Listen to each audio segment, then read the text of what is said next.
ಅತ್ತೆಗೆ ಆಡ್ಬೇಡ ನೀನು. ಅತ್ತೆಗಿರೋ ಪರಿಸ್ಥಿತಿಲಿ ಹೇಗೆ ಬರೋಕ್ಕಾಗತ್ತೆ? ಅಲ್ಲ, ಹೇಗೆ ಕರ್ಕೊಂಡು ಹೋಗ್ತೀಯ ನೀನು? ಹೇಗೆ ಅಂದರೆ ನನ್ನ ಹತ್ರ ಕಾರ್ ಇಲ್ಲದೆ ಇರ್ಬೋದು, ಆದರೆ ಆಟೋ ಇದೆ.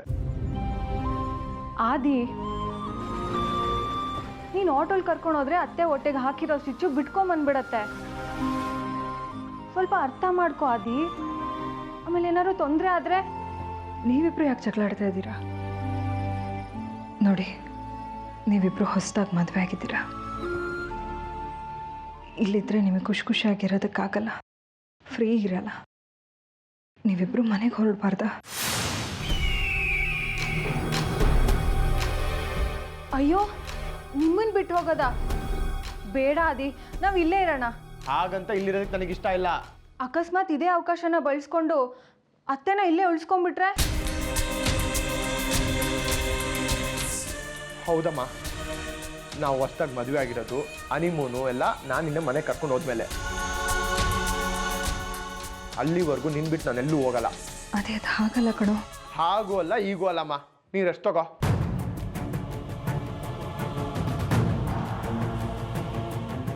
ಅತ್ತೆ, ನಿಮಗೆ ಈ ಮನೆ ಬೇರೆದಲ್ಲ. ನೀವು ಮುಜುಗರ ಪಟ್ಕೋಬೇಡಿ. ಮುಜುಗರ ಯಾಕೆ ಪಟ್ಕೋತಾರೆ? ಅವಕಾಶಕ್ಕಾಗಿ ಕಾಯ್ತಿದ್ರೋ ಏನೋ ಮತ್ತೆ ಈ ಮನೆಗೆ ಬಂದು ಸೇರ್ಕೊಳ್ಳೋಕ್ಕೆ. ಏನ್ರಿ ಹಾಗಂದ್ರೆ?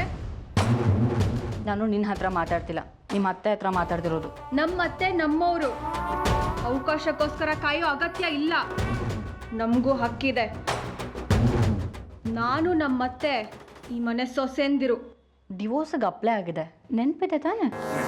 ಡಿವೋರ್ಸ್ ಇನ್ನೂ ಆಗಿಲ್ಲ, ಅದು ನೀವು ನೆನ್ಪಿಟ್ಕೊರಿ. ಮಾತಾಡ್ಬೇಡ ನೀನು. ಮಾತಾಡ್ಬೇಡ ಅಂತ ಹೇಳಕ್ ನೀವ್ಯಾರು? ನಿಮ್ಗಿಲ್ಲಿರೋದಕ್ಕೆ ಪರ್ಮಿಷನ್ ಕೊಟ್ಟಿರೋದೇ ಭಿಕ್ಷೆ ಅಂತ. ಮನೆಯಿಂದ ಆಚೆ ಹೋದ್ರೆ ಬೀದಿಗೆ ಬೀಳ್ತೀಯ. ನಿರೋಷ, ಈಗ ಮಾತಲ್ಲಾಗತ್ತಿಯಲ್ಲ, ಅವಳು ಯಾಕೆ ಬಂದಿದ್ದಾಳೆ ಕೇಳು. ಬೆಡ್ಶೀಟ್ ಚೇಂಜ್ ಮಾಡಬೇಕಾಗಿತ್ತು. ಈ ಮನೆ ಇನ್ಚಾರ್ಜು ನಂದು. ಜವಾನಿ ಅಂತ ಹೇಳು, ಇನ್ಚಾರ್ಜ್ ಅಂತ ಇನ್ಚಾರ್ಜ್. ನೋಡು, ಈ ರೂಮ್ ನಮ್ಮ ಅತ್ತೆದು. ಇನ್ಮೇಲೆ ನೀನು ಈ ಕಡೆ ಸುಳಿಬಾರ್ದು, ಗೊತ್ತಾಯ್ತಾ? ಹಾಗಂದ್ರೆ ಇನ್ನು ಮುಂದೆ ನೀನು ನಮ್ಮ ಅತ್ತೆಗೆ ಯಾವ ಸೇವೆ ಮಾಡೋ ಅಗತ್ಯ ಇಲ್ಲ. ಅವ್ರನ್ನ ನೋಡ್ಕೊಳ್ಳೋದಕ್ಕೆ ನಾನಿದ್ದೀನಿ, ಆದಿ ಇದ್ದಾನೆ. Get out.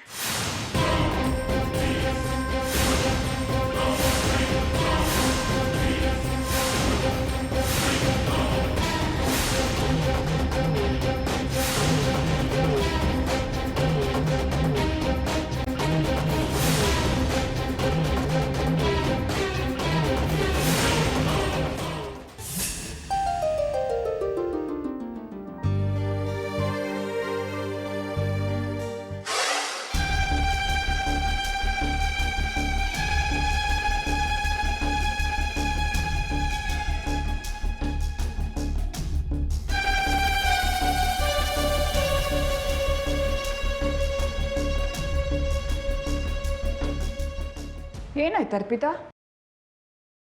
ಏನೂ ಇಲ್ಲ ಬಿಡಿ. ಕಣ್ಣಿಗೆ ಧೂಳು ಬಿತ್ತಾ? ತಗೋ, ಇದನ್ನು ತಗೊಂಡೋಗಿ ಆರತಿ ಕೊಟ್ಬಿಡ್ ಬಾ.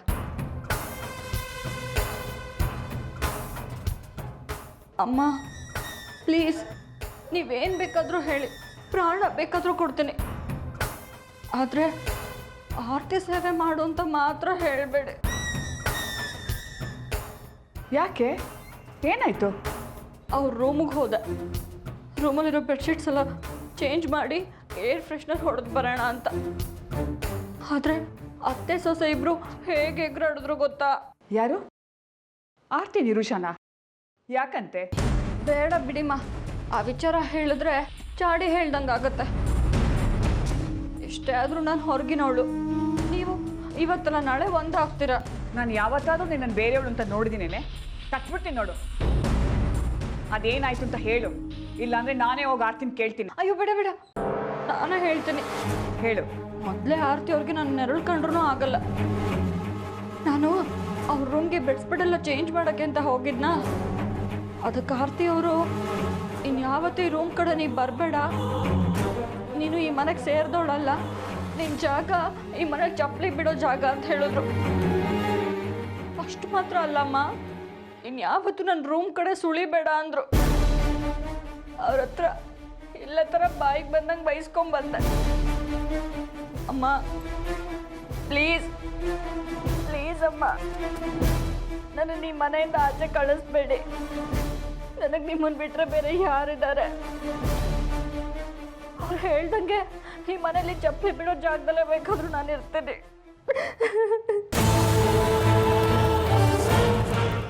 ಆರ್ಯನ ನನ್ನ ಮಗನ ಥರ ತುಂಬ ಪ್ರೀತಿಯಿಂದ ಸಾಕಿದೆ. ಅವನ ಮಕ್ಕಳನ್ನು ನಾನು ಹಾಗೆ ನೋಡ್ಕೋತೀನಿ. ಹೇಗೋ ಈ ಮನೇಲಿ ನಿಮ್ಮ ಸೇವೆ ಮಾಡ್ತಾ ಕಾಲ ತಳ್ತೀನಿ. ನಿಮಗೆ ಭಾರವಾಗಿ ಬದುಕಲ್ಲ ಅಮ್ಮ. ಪ್ಲೀಸ್ ನಾನು ಈ ಮನೆ ಬಿಟ್ಟು ಆಚೆ ಕಳಿಸ್ಬೇಡಿ. ಬಿಡೆ, ಕಾಲ್ ಬಿಡು. ಇದಳ ಮೇಲೆ ಆರ್ತಿ ಹಾಗೆಲ್ಲ ಮಾತಾಡೋಳಲ್ವಲ್ಲ. ನೋಡಿದ್ರ ಈಗ ನನ್ನ ಮೇಲೆ ಅನುಮಾನ ಪಡ್ತಿದ್ದೀರಾ. ನಾಳೆ ನನ್ನ ಈ ಮನೆಯಿಂದನೂ ಹೊರಗೆ ಕಳಿಸ್ತೀರಾ. ನೀನು ಇಷ್ಟನ ನನ್ನ ಅರ್ಥ ಮಾಡ್ಕೊಂಡಿದ್ದು? ಯಾವ ಸಂಬಂಧ ಇಲ್ಲದೆ ಇದ್ರು ಈ ಮನೆ ಮೊಮ್ಮಕ್ಕಳನ್ನ ನೀನೇ ಕಾಪಾಡಿದ್ದು ಬೆಳೆಸಿದ್ದು. ಈ ಜನ್ಮದಲ್ಲಿ ಮರೆಯಲ್ಲ ಕಣೆ ನಾನು. ನೀನನ್ನ ಯಾವತ್ತೂ ಈ ಮನೆಯಿಂದ ಹೊರಗಡೆ ಹೋಗಕ್ಕೆ ಬಿಡಲ್ಲ ಕಣೆ. ನೀನು ಈ ಮನೆ ಮಗಳು. ನಿಮ್ಮನ್ನೇ ನಂಬಿದ್ದೀನಿ. ನಿಮಗೋಸ್ಕರ ಏನು ಬೇಕಾದರೂ ಸಹಿಸ್ಕೋತ ನಿಮ್ಮ ಆರ್ತಿ ಹೀಗೆ ಹೇಳಿದಾಳೆ ಅಂದರೆ ಅದರಿಂದ ಏನೋ ಇರುತ್ತೆ.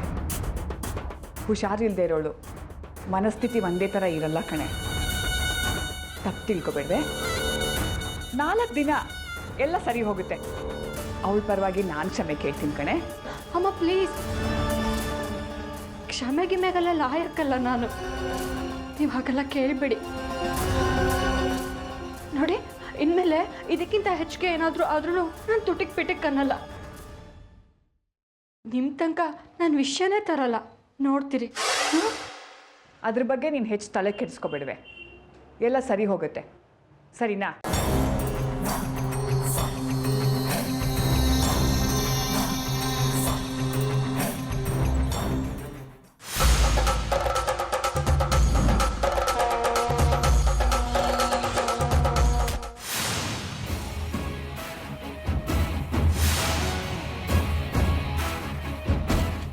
ನೋಡಿದೆ ನೀನು ನಾಟಕ. ಏನು ಮಾಡಿದ್ರು ನಾನು ಇದು ನಂಬಲ್ಲ.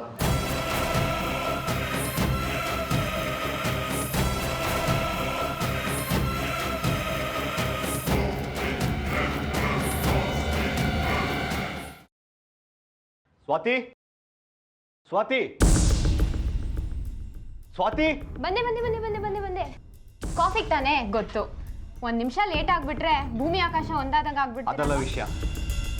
ಯಾರು ಐರನ್ ಮಾಡಿದ್ದೀನ? ಇನ್ಯಾರು ಮಾಡ್ತಾರೆ? ನಾನೇ. ಹೇಗೆ ಐರನ್ ಮಾಡಿದ್ದೀನಿ ನೋಡಿದ್ರೆ ಸುಕ್ಕಾಗಿದೆ. ಅಯ್ಯೋ, ಐರನ್ ಮಾಡ್ಬೇಕಾದ್ರೆ ಕರೆಂಟ್ ಹೊಟ್ಟೋಯ್ತು, ಅದಕ್ಕೆ ಹೀಗಾಗಿದ್ಯೇನೋ. ಇನ್ನೊಂದ್ಸಲಿ ಮಾಡ್ಕೊಡ್ಲಾ? ಇನ್ನು ಯಾವಾಗ ಮಾಡ್ತೀಯ? ಡ್ಯೂಟಿಗೆ ಲೇಟ್ ಆಯಿತು. ನಿನ್ನ ಕೈಲಿ ಆಗಲಿಲ್ಲ ಅಂದ್ರೆ ಹೊರಗೆ ಮಾಡಿಸ್ತಿದ್ದೆ. ಫಸ್ಟ್ ಟೈಮ್ ಹೀಗಾಗಿದೆ ಅಲ್ವಾ? ಹೀಗೆ ಆಗಕ್ಕೆ ಯಾವತ್ತಾದ್ರೂ ಬಿಟ್ಟಿದ್ದೀನಾ? ಒಂದೇ ಒಂದು ದಿನ ಸಾಕು ನನ್ನ ಹೆಸರಿಗೆ ಬ್ಲ್ಯಾಕ್ ಮಾರ್ಕ್ ಬರೋದಕ್ಕೆ. ನಿನ್ನ ಕೈಲಿ ಆಗಲಿಲ್ಲ ಅಂದ್ರೆ ಹೇಳಬೇಕಿತ್ತು. ಯಾಕೆ ಹಿಂಗೆ ಮಾತಾಡ್ತಾ ಇದ್ದೀರಾ? ಏನಾಯ್ತು? ಏನಾಯ್ತು ಅಂದ್ರೆ, ಈ ಮನೇಲಿ ನಾನು ಒಬ್ಬನೇ ತಾನೇ ಸಿಗೋದು. ಎಲ್ಲ ವಿಷಯಕ್ಕೂ ಕಾಂಪ್ರಮೈಸ್ ಆಗೋದಕ್ಕೆ. ಯಾವುದೋ ವಿಷಯ ಎಲ್ಲೆಲ್ಲಿಗೋ ತಗೊಂಡು ಹೋಗ್ತಾ ಇದ್ದೀರಲ್ಲ, ಈಗ ಏನಾಯ್ತು ಅಂತ? ಏನಾಯ್ತು ಅಂದ್ರೆ, ಈ ಮನೇಲಿ ನನಗೆ ಅಂತ ಇರೋದು ಈ ರೂಮ್ ಮಾತ್ರ. ಇಲ್ಲೂ ನಾನು ಹೇಗೆ ಬೇಕೋ ಹಾಗೆ ಮಾತಾಡಬಾರ್ದು. ಆ ಸ್ವತಂತ್ರ ಇಲ್ವಾ ನನಗೆ? ಯಾಕೆ ಹೀಗೆ ಆಡ್ತಾ ಇದ್ದೀರಾ? ಬೆಳ್ಬೆಳ್ಗೆನೆ ಎದ್ಬಿಟ್ಟು ಫುಲ್ ಗರಂ ಆಗಿದ್ದೀರಾ. ಪೊಲೀಸ್ ಸ್ಟೇಷನ್ಗೆ ಹೋಗಿ 4 ಜನಕ್ಕೆ ಒದ್ರೆ ಅವಾಗ ಸಮಾಧಾನ ಆಗ್ಬೋದೇನೋ. ಈ ಪೊಲೀಸ್ ಅವರೆಲ್ಲ ಹೀಗೇನೆ. ಪೊಲೀಸ್ ಅವ್ರ ಬಗ್ಗೆ ನೀನ್ ಮಾತಾಡ್ಬೇಡ. ಏನ್ ಯೋಗ್ಯತೆ ಇದೆ ನಿನಗೆ? ನಿಜ ಹೇಳಮ್ಮ,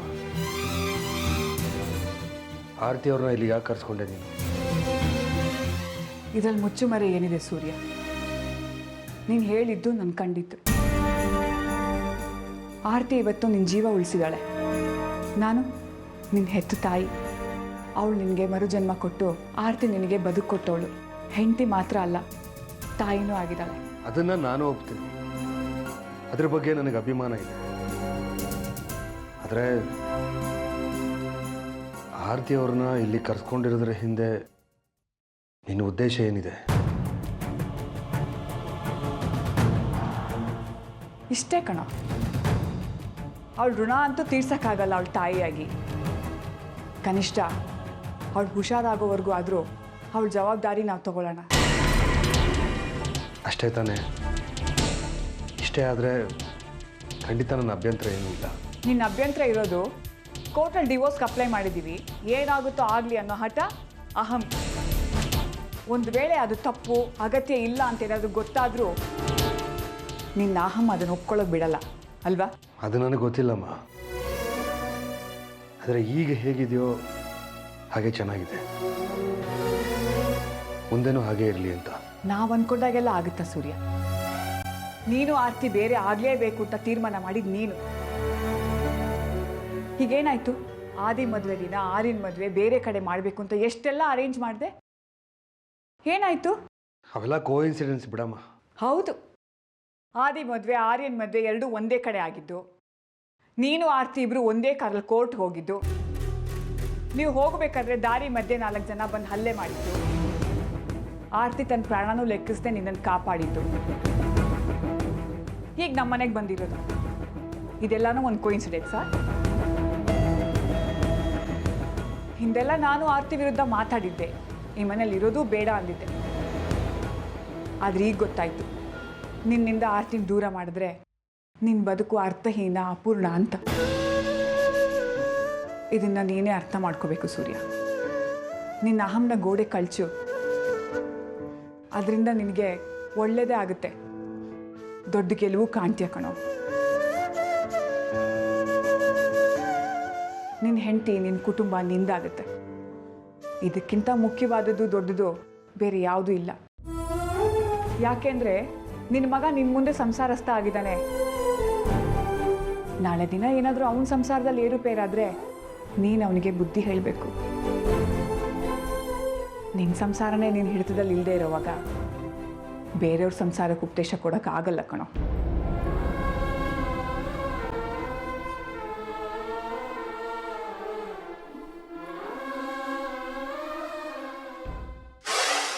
ಎಕ್ಸ್ಕ್ಯೂಸ್ ಮೀ, ಬರ್ಬೋದಾ? ಬಂದಾಗಿದೆಯಲ್ಲ, ಸ್ವಲ್ಪ ಸುಮ್ಮನೆ ಇರ್ತೀಯಾ? ಯಾಕೋ ಆರ್ಯ ಸಿಡುತ್ತೀಯಾ? ಹೊಸದಾಗಿ ಮದುವೆ ಆಗಿರೋ ರೂಮಿಗೆ ಬರೋದಕ್ಕೆ ಮುಂಚೆ ಪರ್ಮಿಷನ್ ತಗೋಬೇಕಲ್ವಾ? ಅಂಥದ್ದೇನೋ ನಡೀತಿರ್ಲಿಲ್ಲ ಇಲ್ಲಿ, ನಿಮಗೆ ಗೊತ್ತಲ್ವಾ? ಅದೇ ಹೊಸದಾಗಿ ಮದುವೆ ಆಗಿರೋ ರೂಮಿಂದ ಸದಾ ನಗುವಿನ ಸದ್ದು ಕೇಳ್ತಿರ್ಬೇಕು, ಅಥವಾ ಬಳೆ ಸದ್ದು ಕಾಲ್ಗೆಜ್ಜೆ ಸದ್ದು ಕೇಳ್ತಿರ್ಬೇಕು. ನೀವೇನ್ರೋ ಈಗ ಜಗಳ ಆಡ್ತಿದ್ದೀರಾ? ಜಗಳ ಆಡದೆ ಇನ್ನೇನು? ಹೇಗೆ ಇಸ್ತ್ರಿ ಮಾಡಿದಳು ನೋಡಿ. ನಾನು ಐರನ್ ಮಾಡಿರೋದು ಸರಿಗಿಲ್ಲ, ಒಪ್ಕೋತೀನಿ. ಹಾಗಂತ ಹೊರಗಿನವ್ರನ್ನ ಕರೆಸಿ ನ್ಯಾಯ ಮಾಡಿಸ್ಬೇಕಾ? ನೀನು ಅವ್ರನ್ನ ಹೊರಗಿನವ್ರು ಅಂತ ಕರಿತಿದ್ಯಾ? ನನ್ನ ಹೆತ್ತು ತಾಯಿ ನನ್ನ ಚಿಕ್ಕನ್ನೆಲ್ಲ ಬಿಟ್ಟು ಹೋದ್ರು, ಅವಾಗ್ಲಿಂದ ನನ್ನ ಎತ್ತಿ ಆಡಿಸಿ ಸಾಕಿದ್ದು ಇವರು. ಏನ್ ಮಾತಾಡ್ತಾ ಇದ್ದೀರಾ? ಅತ್ತೆ ಪಕ್ಕದ ರೂಮಲ್ಲೇ ಮಲ್ಕೊಂಡಿದ್ದಾರೆ, ಹುಷಾರಿಲ್ಲ ಅವ್ರಿಗೆ. ಕೇಳಿಸ್ಕೊಂಡ್ರೆ? ಕೇಳಿಸ್ಕೊಳ್ಳಿ ಬಿಡು, ಹೇಗಿದ್ರು ಮನೆಗೆ ಬಂದಿದಾರಲ್ಲ, ಕೇಳಿಸ್ಕೊಳ್ಳಿ ಅಂತಾನೆ ಹೇಳ್ತಾ ಇರೋದು. ನೋಡ್ದ್ಯಾ ಒಬ್ರು ಮನೆ ಒಳಗಡೆ ಬಂದು ಇಡೀ ಮನೆ ನೆಮ್ಮದಿ ಹಾಳು ಮಾಡೋದಕ್ಕೆ ಹೇಗೆ ಸಾಧ್ಯ ಅಂತ? ಏನ್ ಹಂಗಂದ್ರೆ? ಅವ್ರ ಮನೆಗೆ ಅವ್ರು ಬಂದಿದ್ದಾರೆ, ಹೊರಗಿನಿಂದ ಬಂದವರು ಈ ಮಾತಾಡಬಾರ್ದು. ಹೌದು, ನಾನಂತೂ ಹೊರಗಿನವಳು ಈ ಮನೆಗೆ ಬಂದಿದ್ದೀನಿ. ಆದ್ರೆ ನನ್ನಿಂದ ಈ ಮನೆಗೆ ಏನಾದರೂ ಕೆಟ್ಟದಾಗಿದ್ಯಾ? ಆಗಿದೆಯಾ ಆರ್ಯ? ಖಂಡಿತವಾಗ್ಲೂ ಇಲ್ಲ. ಆರ್ತಿ ಅವರಂತೂ ಮದುವೆ ಆದ್ಮೇಲೆ ಈ ಮನೆಗೆ ಬಂದಿದ್ದು ರೋಗಿ ಥರ ಹಾಸಿಗೆ ಹಿಡಿದು ಕೂತ್ಬಿಟ್ಟಿದ್ದಾರೆ. ಮನೆಯವರೆಲ್ಲ ಅವ್ರ ಸೇವೆಗೆ ನಿಂತಿದ್ದು. ಅಲ್ಲ ಕಣೋ, ಮದುವೆ ಆದ ಹೊಸದು, ಹೋಟ್ಲು ಥಿಯೇಟ್ರು ಪಾರ್ಕು ಅಂತ 4 ಕಡೆ ಸುತ್ಕೊಂಡು ಬರಬೇಕು ಅಂತ ನಿಮಗೂ ಆಸೆ ಇರಲ್ವಾ? ಇದನ್ನೆಲ್ಲ ಸೂರ್ಯ ಅವ್ರಿಗೆ ಹೇಳೋಕ್ಕಾಗತ್ತಾ? ಅವರೇ ಅರ್ಥ ಮಾಡ್ಕೋಬೇಕಪ್ಪ. ಇಲ್ಲ, ಹೊರಗಿನಿಂದ ಈ ಮನೆಗೆ ಬಂದಿರೋರು ವಾಪಸ್ ಹೊರಗೆ ಹೋದ್ಮೇಲೆನೆ ಮನೆ, ಮದುಮಕ್ಕಳು, ಸಂಸಾರ ಅಂತಲ್ಲ.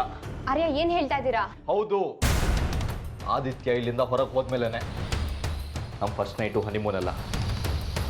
ನೋಡ್ದ್ಯಾ, ಈ ಸಂಪತ್ತಿಗೆ ಯಾತಕ್ಕಪ್ಪ ಮದುವೆ ಆಗ್ಬೇಕಾಗಿತ್ತು ಅಂತ ಅನ್ಸುತ್ತೆ ಅಲ್ವಾ? ಆಯ್ತಾ, ನೀವು ಬಂದ ಉದ್ದೇಶ ನೆರವೇರ್ತಾ? ಯಾಕಮ್ಮ ಹಾಗೆ ಮಾತಾಡ್ತೀಯಾ? ನಾನು ಬಂದಿದ್ದ ಉದ್ದೇಶ ಏನು ಅಂತ ಅನ್ಕೊಂಡೆ? ಇದೆ, ಇವ್ರನ್ನ ಕೆಂಟಿ ಈ ತರ ಮಾತಾಡ್ಸೋದಕ್ಕೆ. ಇವ್ರು ನಿರ್ಧಾರ ಮಾಡಿದ್ದಾಯ್ತು, ನೀವ್ ಅನ್ಕೊಂಡಿದ್ದು ಸಕ್ಸಸ್ ಆಯ್ತಲ್ಲ. ಇಲ್ಲ, ಇಲ್ಲಿ ಯಾರು ಯಾರನ್ನೂ ಇನ್ಫ್ಲುಯೆನ್ಸ್ ಮಾಡಿಸ್ತಿಲ್ಲ. ಅವರು ಈ ಮನೆಗೆ ಹೆಜ್ಜೆ ಕ್ಷಣನೇ ನನಗೀಗ ಅನ್ನಿಸ್ತು, ಅದಕ್ಕೆ ನಿರ್ಧಾರ ಮಾಡಿದ್ದೀನಿ ಅಷ್ಟೇ.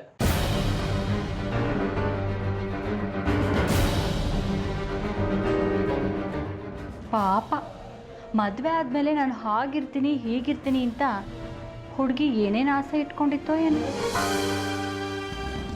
ಆದರೆ ನಾನು ಈ ಮನೇಲಿ ಇರೋವರೆಗೂ ಅದ್ಯಾವುದೂ ನಡೆಯಲ್ಲ. ನೀವಿರೋವರೆಗೂ ಅದು ಕಷ್ಟ ಅಂತ ನನಗೂ ಗೊತ್ತು. ಅದಕ್ಕೆ ನಿಮ್ಮನ್ನ ಇಲ್ಲಿಂದ ಕಳ್ಸೋಕ್ಕೆ ಏನು ಮಾಡಬೇಕೋ ಅದನ್ನು ನಾನು ಮಾಡ್ತೀನಿ.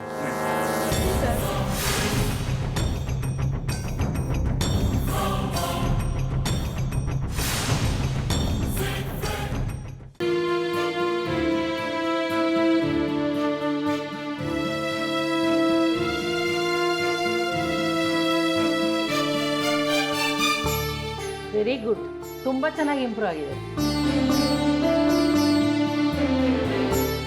ನೀವು ಬೆಡ್ ರೆಸ್ಟ್ ತಗೊಂಡಿರೋದ್ರಿಂದ ಹೀಗಿದ್ದೀರಾ. ಹೀಗೆ ಮುಂದುವರಿರಿ. ಆದರೆ ಸಂಜೆ ಹೊತ್ತು ಅಟ್ಲೀಸ್ಟ್ ಅರ್ಧ ಗಂಟೆ ವಾಕ್ ಮಾಡಿ. ಸ್ಲೋ ಆಗಿ ವಾಕ್ ಮಾಡಿ, ಆದರೆ ಯಾವುದೇ ಥರದ ಆಯಾಸ ಮಾಡ್ಕೋಬೇಡಿ.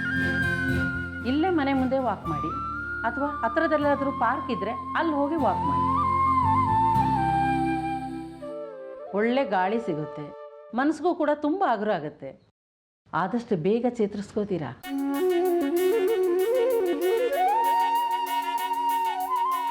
ಗುಡ್ ರಂಜಿತ್, ತುಂಬ ಚೆನ್ನಾಗಿ ಕೇರ್ ತಗೊಂಡಿದ್ದೀರಾ. ಅಯ್ಯೋ ಡಾಕ್ಟರ್, ನಾನಲ್ಲ, ಅತ್ತೆ ಬಗ್ಗೆ ಪೂರ್ತಿ ಕೇರ್ ತಗೋತಾ ಇರೋದು ನಮ್ಮ ಮಾವನೇ. ಇನ್ಫ್ಯಾಕ್ಟ್ ಹೊತ್ತೊತ್ತಿಗೆ ಮಾತ್ರೆ, ಊಟ ಅಷ್ಟೇ ಯಾಕೆ, ಇಡೀ ರಾತ್ರಿ ಎಚ್ಚರವಾಗಿದ್ದು ಅತ್ತೆ ನೋಡ್ಕೋತಿದ್ದಾರೆ ಅವರು. ಸೂರ್ಯ ಅವರೇ ಹಾಗೆ. ಅವ್ರ ಸ್ವಭಾವ ನನಗೆ ತುಂಬ ಚೆನ್ನಾಗಿ ಗೊತ್ತು. ಅವರು ಇಂಥ ವಿಷಯಗಳಲ್ಲಿ ತುಂಬ ಚೆನ್ನಾಗಿ ಕೇರ್ ತಗೋತಾರೆ. ಹೌದು ಡಾಕ್ಟರ್, ನಮ್ಮ ಅತ್ತೆ ಕಂಡ್ರೆ ತುಂಬ ಇಷ್ಟ ಅವ್ರಿಗೆ.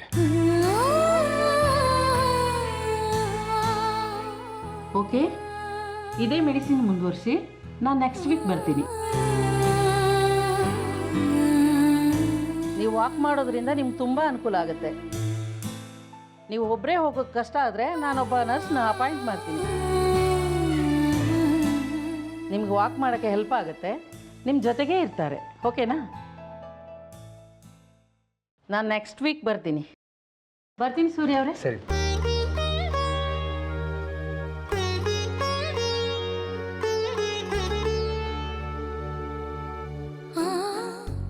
ಅತ್ತೆ, ಒಂದು ನಿಮಿಷ ಬಂದೆ.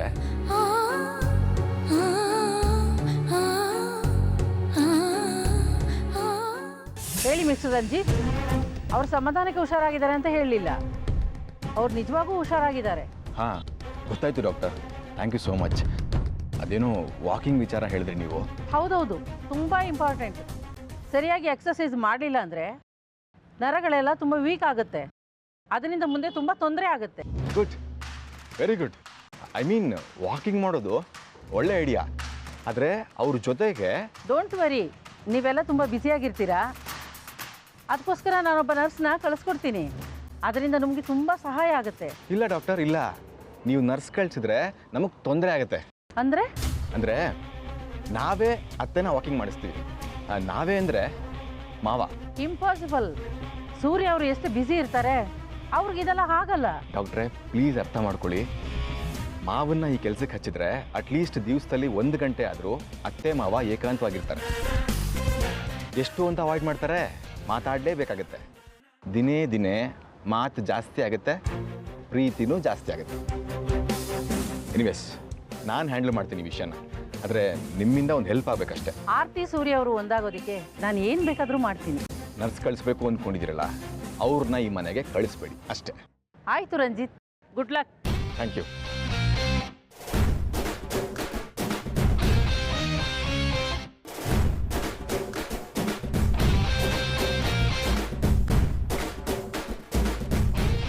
ಅದೇ ಮಾವ, ಅತ್ತೆನ ವಾಕಿಂಗ್ ಕರ್ಕೊಂಡು ಹೋಗೋದ್ರ ಬಗ್ಗೆ ಡಾಕ್ಟ್ರು ಹೇಳಿದ್ರಲ್ಲ. ಆ್ಯಕ್ಚುಲಿ ಈಗ ಅಲ್ಲೇನು ಹೇಳಿದ್ರು ಅಂತಂದರೆ, ಅವ್ರು ನರ್ಸ್ನ ಕಳಿಸ್ತೀನಿ ಅಂತ ಹೇಳಿದ್ರಲ್ಲ, ಹಾಸ್ಪಿಟಲ್ಲಿ ಪೇಷಂಟ್ಸ್ ಜಾಸ್ತಿ ಇರ್ತಾರಂತೆ, ಅದಕ್ಕೆ ನರ್ಸ್ನ ಕಳ್ಸೋಕ್ಕಾಗಲ್ವಂತೆ. ಆದರೆ ಅತ್ತೆ ವಾಕಿಂಗ್ ಹೋಗಲೇಬೇಕಂತೆ ಮಾವ. ಆದರೆ ಈಗ ಸಮಸ್ಯೆ ಏನಾಗಿದೆ ಅಂತಂದರೆ, ನಾನು ನನ್ನ ಕೆಲಸದಲ್ಲಿ ಬ್ಯುಸಿ ಇರ್ತೀನಿ, ಆರ್ಯ ಪಾಪ ನನಗಿಂತ ಬ್ಯುಸಿ ಇರ್ತಾನೆ. ಆದರೆ ಅತ್ತೆ ವಾಕಿಂಗ್ ಹೋಗಲೇಬೇಕು.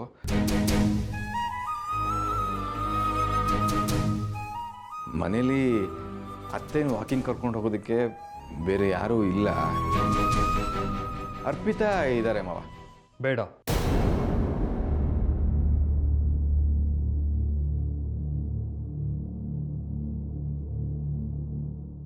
ಮತ್ತೇನು ಮಾಡೋದು ಮಾವ? ಯಾರಾದರೂ ಅತ್ತೆನ ವಾಕಿಂಗ್ ಕರ್ಕೊಂಡು ಹೋಗಲೇಬೇಕಲ್ವಾ? ಡಾಕ್ಟ್ರ್ ಹೇಳಿದಾರಲ್ವಾ? ನಾನೇ ಕರ್ಕೊಂಡು ಹೋಗ್ತೀನಿ. ಕನಸಿನ ಬಾಗಿಲು ತೆರೆದಿಡು ಜೀವವೇ, ಸಹಚರಿ ಇಲ್ಲದ